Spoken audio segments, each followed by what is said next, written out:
This is episode P, Prism Healing with Courtney Earl. This is A is for Adversity, a podcast about navigating the obstacles in life. Thanks for joining us this season as we talk about how a community can help. I'm Jen. And I'm Rachel. We're here to be a part of your community this year as we learn together. Hi, Courtney. How are you?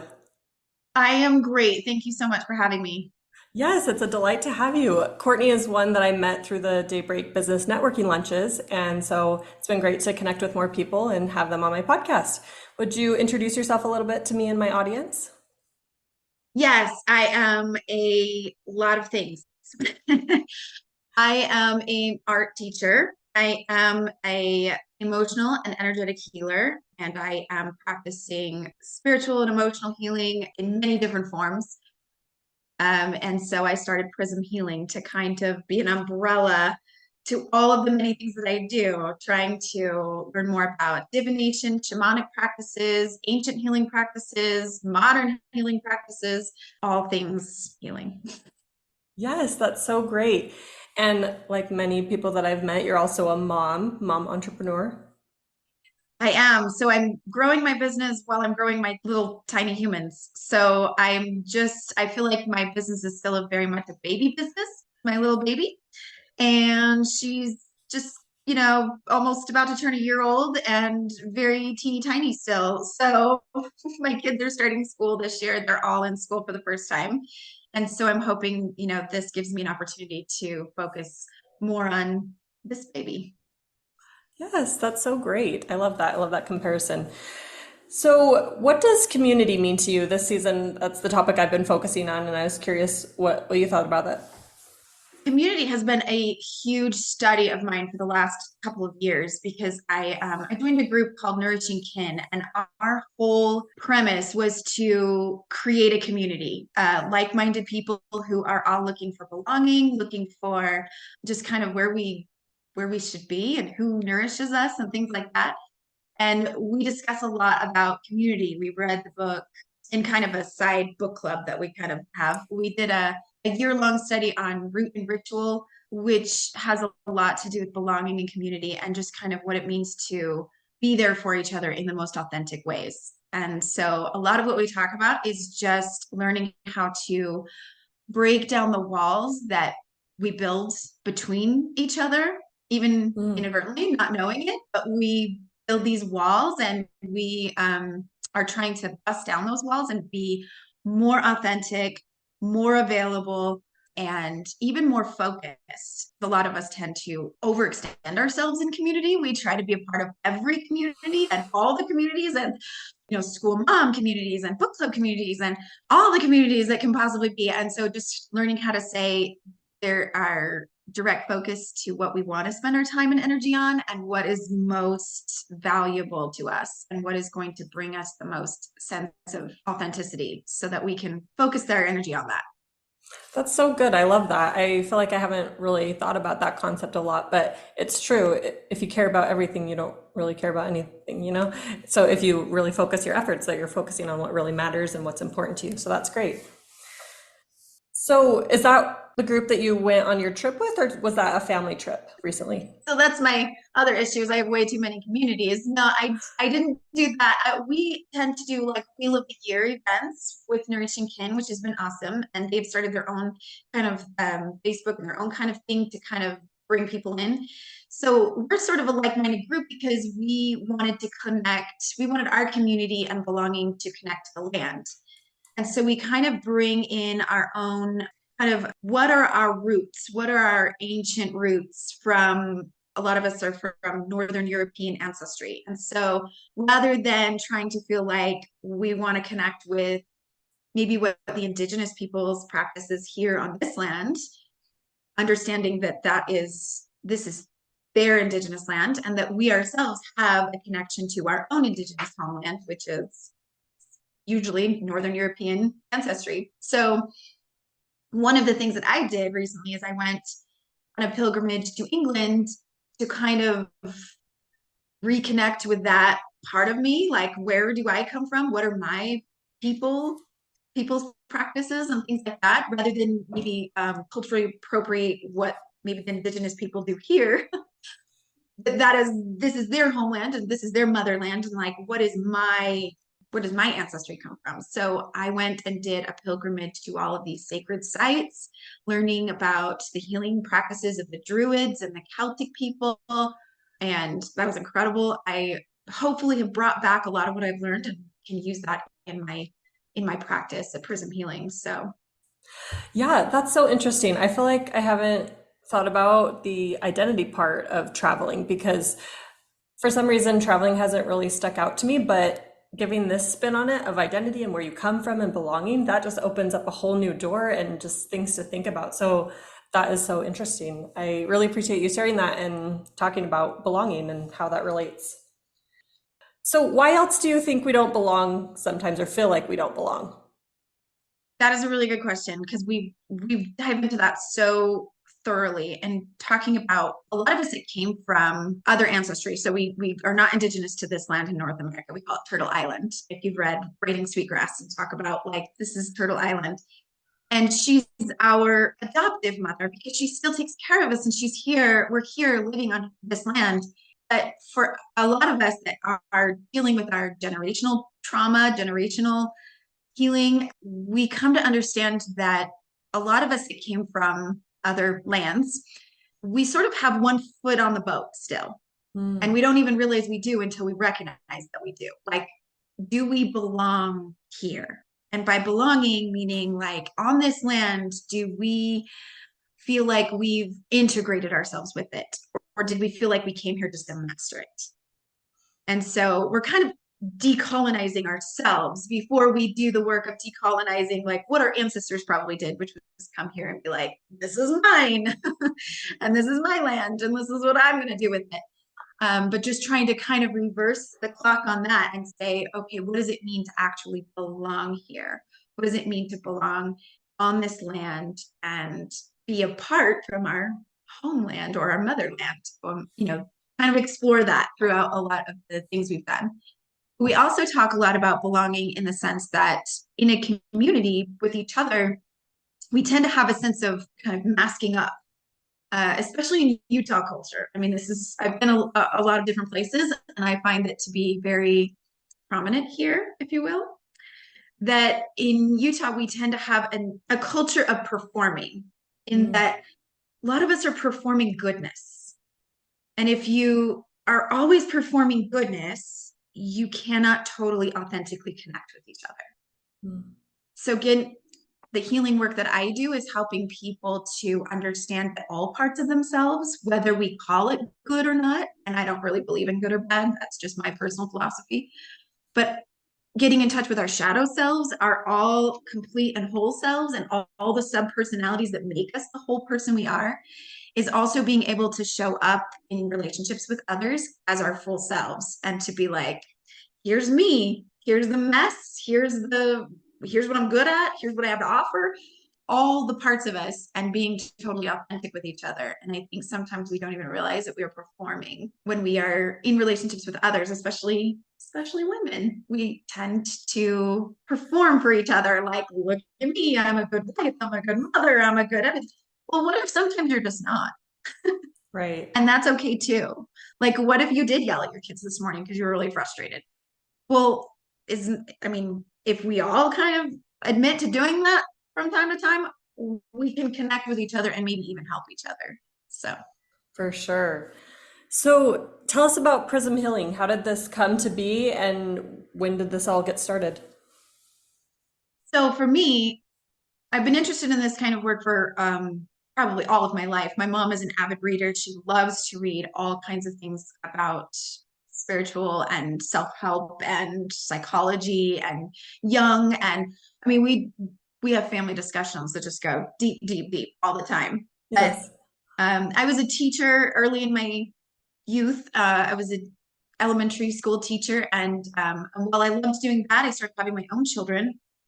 And then life and the adversities of life get in the way. I call them mini deaths now when I talk to clients. And I'm not a licensed life coach, but I do feel like the work that I do helps coach people in life. So I say, you know, we all kind of have these mini deaths, right? Like moments in our life where everything we thought we were doing right, everything because of our neural pathways, we've decided this is life, this is how we do it, this avoids pain, and this brings me happiness.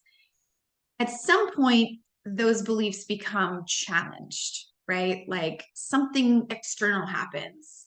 Sometimes it's divorce or death or something you weren't in control of. And for me, it was addiction. My husband struggled with addiction and was kind of in the closet about it for many years. I didn't even know he was struggling so much.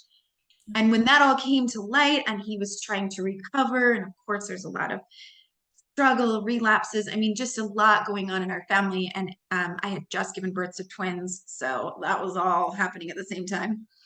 And for me, that was like my cocoon moment. Like I was goo, right? Like I was a caterpillar and then I was goo. And then I was like, what am I doing? What do I do now?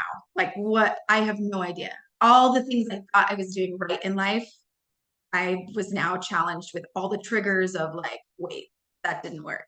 It's not actually helping me. And so I had to completely, I don't know, deconstruct my life from start to just kind of go, okay, so controlling doesn't work. That was my game. I was like, I'm going to control all my people. I'm going to control everybody and force them into being exactly what I want them to be. And then we'll all be safe. We'll all be good. And when I realized that didn't work, I had to go out searching for my own identity, my own new way of doing things. And I found the Institute of Healing Arts, which I did their full program. They have a year-long program where I learned to do integrated processing technique.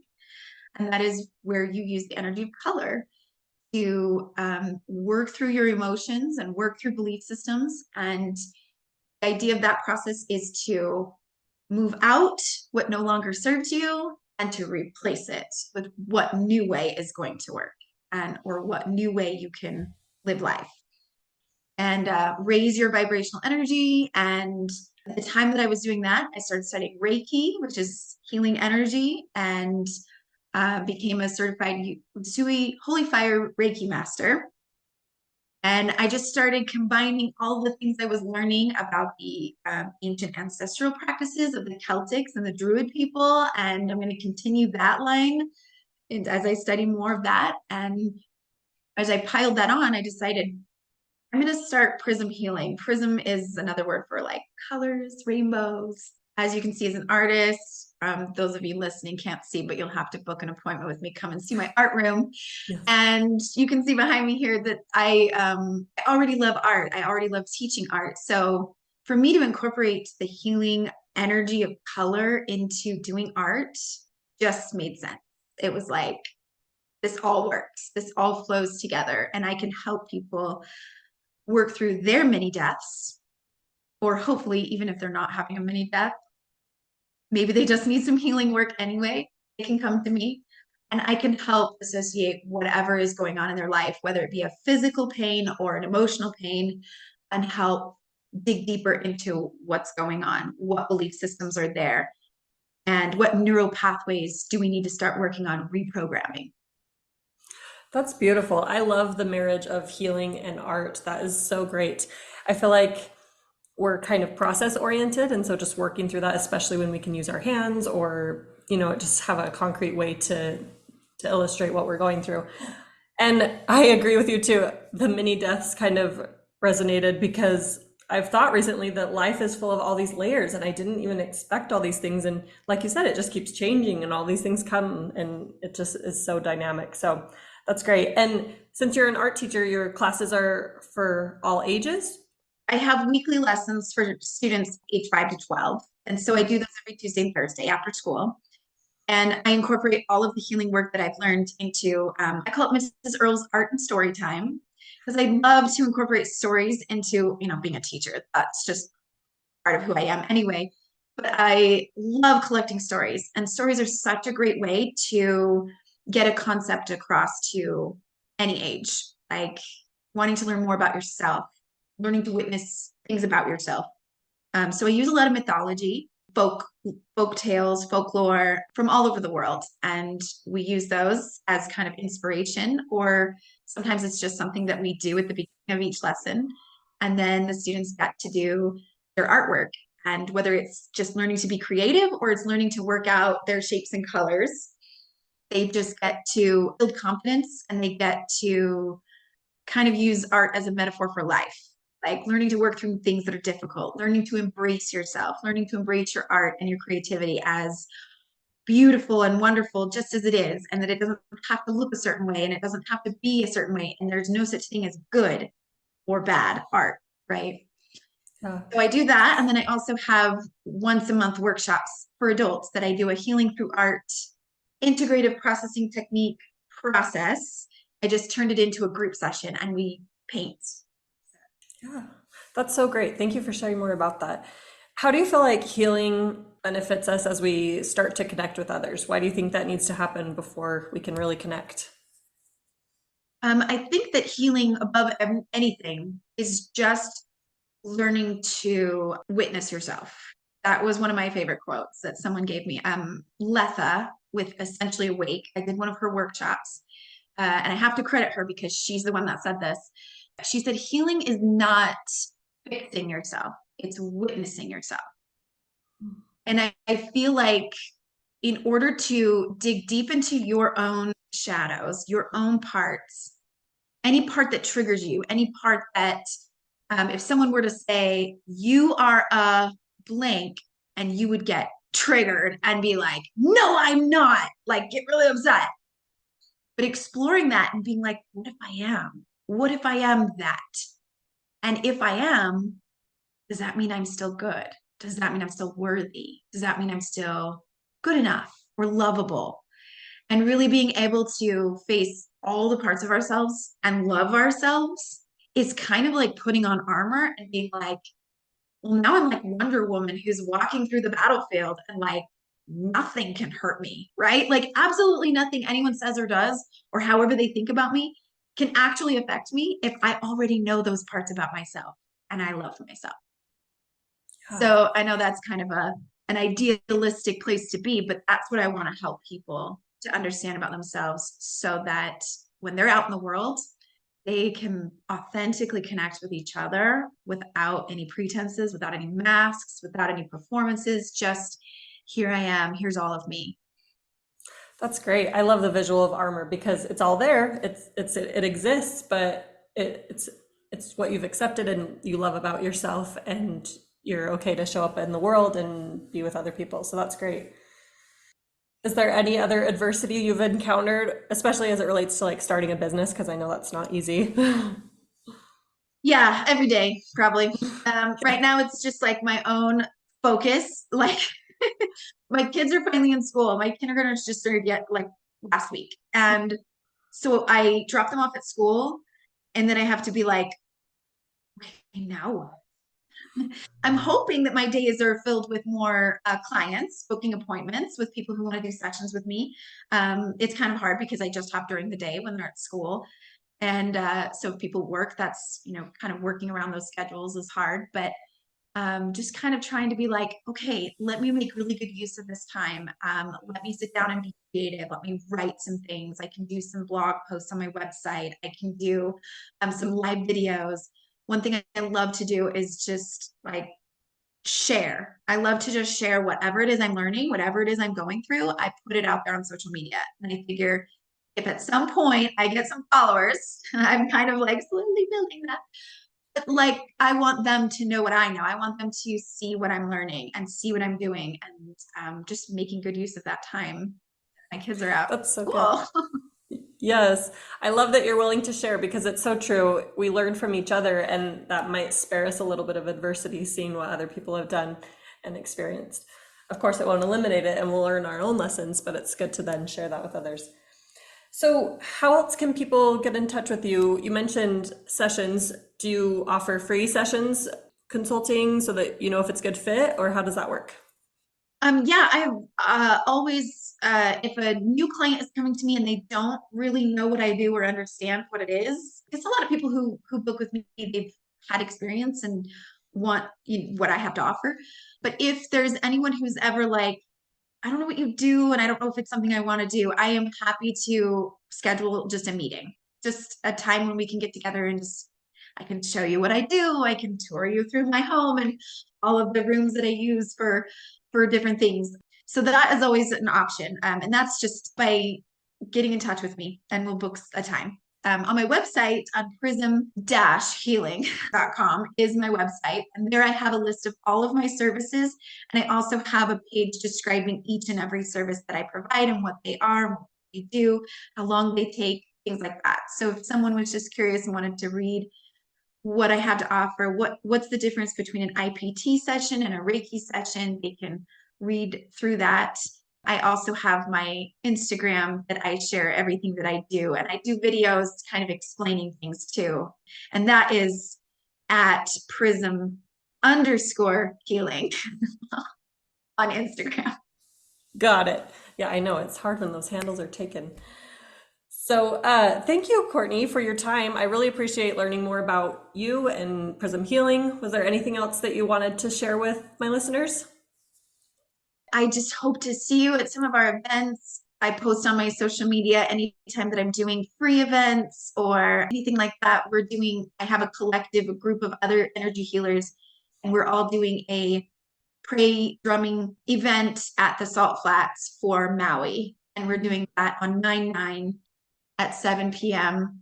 And we're doing this really cool just drumming and praying and chanting and taking donations for families who need it, who have been affected in Maui. Great, thank you for that. It's good to hear about the upcoming events. And I just love the work that you're doing. I am grateful that this exists because I feel like we all need healing and we all need people and we all need to be true to ourselves and how to figure that out. So thank you, and I will talk to you again soon. Right. Thank you for having me. Yes, thanks. Just before we get started, I heard about this grant this morning, and it's for moms that are business owners. And so it's the High Five grant. And so if you just Google it, you'll be able to see it. But the application deadline is September 30th, and they're giving away like from $1,000 to $10,000. So yeah, I thought that was a cool thing. That's cool. Right? I know. I'm going to share it at the networking lunch today too, but I'm like, well, yeah, the more the merrier.